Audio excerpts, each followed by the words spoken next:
today's project, we are going to rescape this tank right here. This is my trout goodied tank. I have the trout goodieds here. I also have the blind Mexican cave tetras. If you take a look at them, these guys have their eyes just covered with skin. So skin grows over their eyes, or whatever fish have, scales, whatever it may be.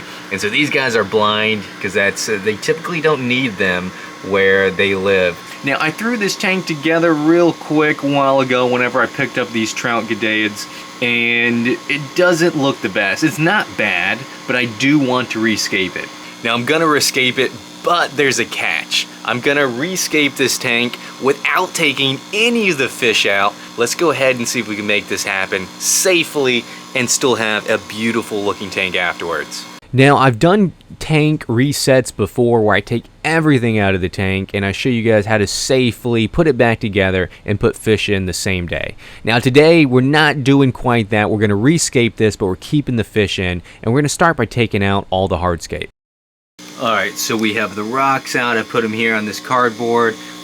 Next, we're going to take out all the plants because we're going to rearrange the plants, and I'm going to put new sand in here. This is some good looking sand. I really like sandscapes better than gravelscapes. If we look up here, this is a really good looking scape, really simple, right? And I really like how the sand looks in most of these tanks, so that's what I'm going to do down here. Now, the most important part about safely resetting or rescaping your tank is making sure you still have all that beneficial bacteria. And so while I'm taking all the plants and hardscape in here, I'm going to keep the original sponge filter in there, and I'm going to keep all the substrate in there. I'm just going to cover it with sand instead of taking out the gravel. This will give me some depth too, so my plants can really grow and allow their root structure to grow throughout the tank. Alright, we got all the plants, all the rocks out. There's a few floating, but that's okay. I got the rocks and stuff down here, some of the plants.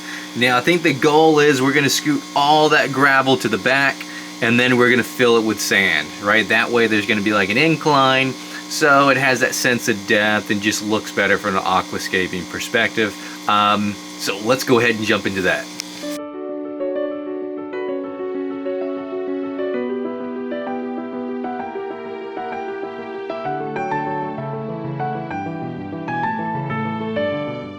Now I've got all the gravel pushed back, but I can't really see anything. So what I'm going to do, while I got all this gunk out and about, I'm going to do a partial water change here. Maybe take it down, 20%, to get a lot of this out and help clear up the water before we add the sand.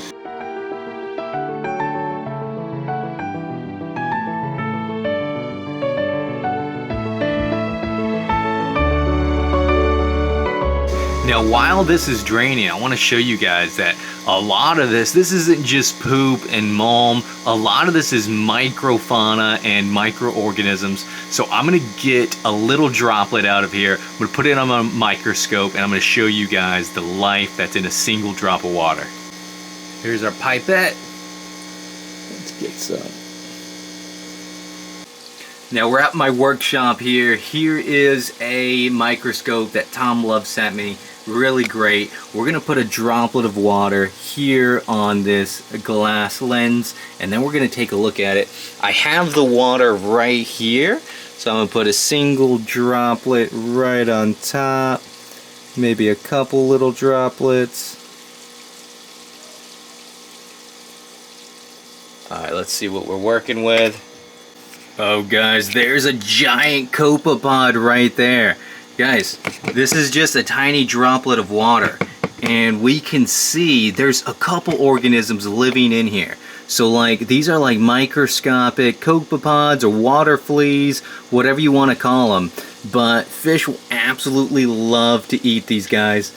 And so that's why you see them swimming around munching every time there's all that gunk in the water. It looks like poop or mulm to us, but there's tons of microscopic organisms in there just swimming around. That's great food for some of your nanofish. Now it's time to put the sand in, and it is going to get a little messy. I would want to caution you guys, make sure you are using pre-washed sand like I am. It's still going to get a little cloudy, but if you're getting play sand or anything like that, make sure you wash it well before putting it in. Now we got the sand in. We're going to do another partial water change just to help keep everything clear. So all we have to do is fill it up when we're done. Now, while I'm doing the partial water change, I want to answer the question you guys may be having. Isn't this stressful for the fish? And I want to show you the fish. They don't look too stressed out. But to answer your question, yes, of course they're going to be stressed out, but is it less stressful than the alternative, which is taking the fish out of the water? Alright, so we got everything out of the tank. It's fairly cleared up, still a little foggy, still a bunch of stuff floating around there, but I'm going to go ahead, put in the hardscape, get it planted, and get the water back in. Now while I'm scaping the tank, let's talk about your scenario, right? Is this safe for every type of fish? And the question is probably no, right? You would have to know what kind of fish you have.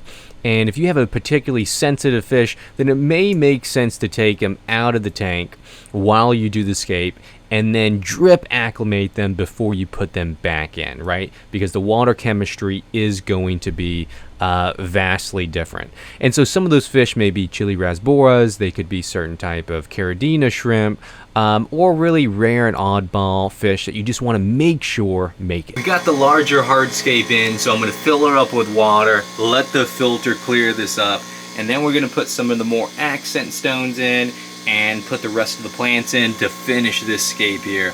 But let's get the water back in the tank. Okay, so it's been about 20 minutes. It's clearing up a little bit. It's not looking half bad. I kind of like this new look that we have. I'm loving the sand.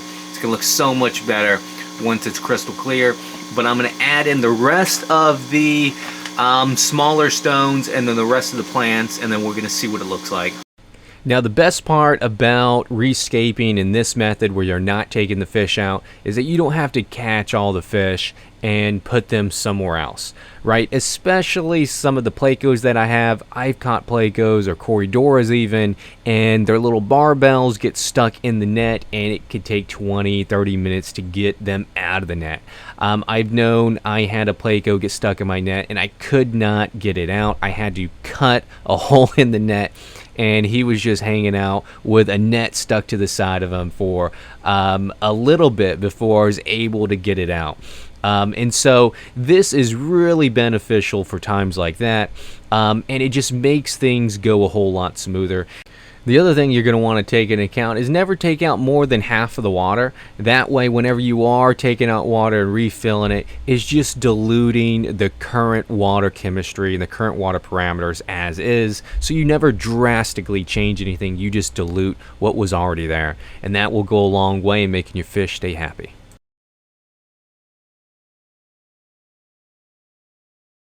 It's 24 hours later, it's the next day, and the tank has already cleared up. It looks a lot better, and the fish are acting normal. They're not breathing at the top, they're not flashing or scraping themselves against the decorations, and they're not acting erratically. So I think we did a great job at not only changing the look of this tank, but making sure we kept our fish safe and happy.